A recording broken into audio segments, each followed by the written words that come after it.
எல்லாருக்கும் வணக்கம். நான் Hema Subramanian. Welcome to home cooking Tamil. ஸ்வீட்ஸ்னால் நம்ம எல்லாருமே ரொம்ப பிரியமாக ரொம்ப விரும்பி சாப்பிடுவோம். அதுவும் லட்டுன்னா சொல்லவே தேவையில்லை. இன்றைக்கி நம்ம ஒரு அருமையான மலாய் லட்டு ரெசிபி தான் நீங்கள் பார்க்க போகிறீங்க.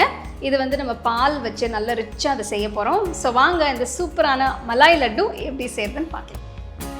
மலாய் லட்டு செய்யறதுக்கு முதல்ல பன்னீர் செய்யணும். இதை சேனான்னு சொல்லுவாங்க. இதுக்கு நான் 1 லிட்டர் முழு கொழுப்புள்ள பால் எடுத்திருக்கேன்.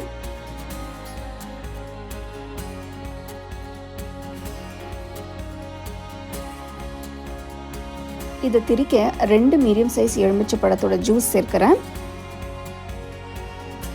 இதை செய்யும் போது அடுப்பை லோ ஃப்ளேமில் இருக்கணும். பாருங்க, பால் நல்லா திரிஞ்சு வருது.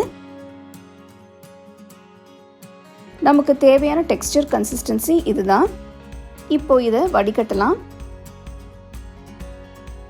தண்ணியை வடிகட்டினதுக்கப்புறம் எலுமிச்சை பழத்தோட புளிப்பு தன்மை போகிறதுக்கு பன்னீர் மேலே கொஞ்சம் தண்ணி ஊற்றுங்க.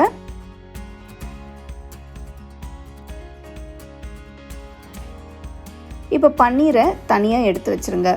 ஒரு பேனில் 1/2 லிட்டர் முழு கொழுப்புல பால் எடுத்துக்கோங்க. இதை வச்சு கோவா செய்ய போகிறேன். பால் பாதி அளவு சுண்டுற வரைக்கும் நல்லா கொதிக்கட்டும். பாலை கைவிடாமல் கிண்டுங்க, அப்போ தான் அடி பிடிக்காமல் இருக்கும்.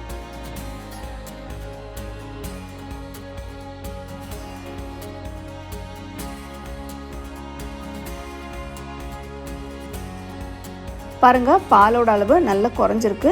நல்ல திக்காக க்ரீமியாக இருக்குது. இப்போது இதுக்கு 1/4 கப் சர்க்கரை சேர்க்குறேன். உங்களுக்கு வேணும்னா நீங்கள் இன்னும் கொஞ்சம் சர்க்கரை கூட சேர்த்துக்கலாம்.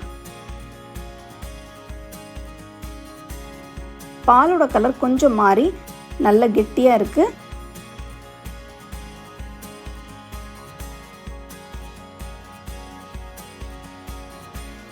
இதில் கொஞ்சம் ஏலக்காய் பொடி ஆட் பண்ணுங்க.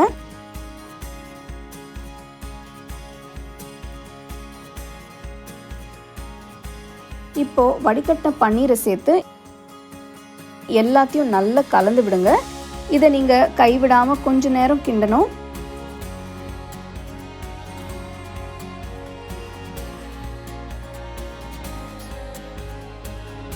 இப்போ இதில் இருக்கிற ஈரம் எல்லாம் வற்றி நல்லா திரண்டு வந்திருக்கு.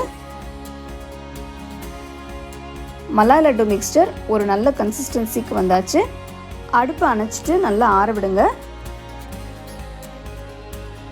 நல்லா ஆறிடுச்சு. இப்போ கொஞ்ச நேரம் கையில் லேசாக கலந்து மசிச்சு விடுறேன். அப்போ தான் இதோட டெக்ஸ்சர் சாஃப்டாகவும் ஸ்மூத்தாகவும் வரும். கையில் கொஞ்சம் நெய் தடவிட்டு கொஞ்சமாக லட்டு மிக்ஸ்சர் எடுத்து உருட்டுங்க. உங்களுக்கு விருப்பமான சைஸில் நீங்கள் உருட்டிக்கலாம். ஸ்பெஷலான ஸ்வீட்டான மலாய் லட்டுவை இனி நீங்கள் வீட்டில் செஞ்சு என்ஜாய் பண்ணுங்கள். அருமையான மலாய் லட்டு எப்படி செய்யறதுன்னு பார்த்தீங்க. ஸோ இன்க்ரீடியன்ஸ் எல்லாமே ரொம்ப சிம்பிள் இன்க்ரீடியன்ஸ். ஆனால் இந்த ஸ்வீட் ரொம்ப டேஸ்ட்டாக இருக்கும், நல்லா ரிச்சாகவும் இருக்கும். கண்டிப்பாக அதை நீங்கள் ட்ரை பண்ணி எப்படி இருந்ததுன்னு எனக்கு சொல்லுங்கள்.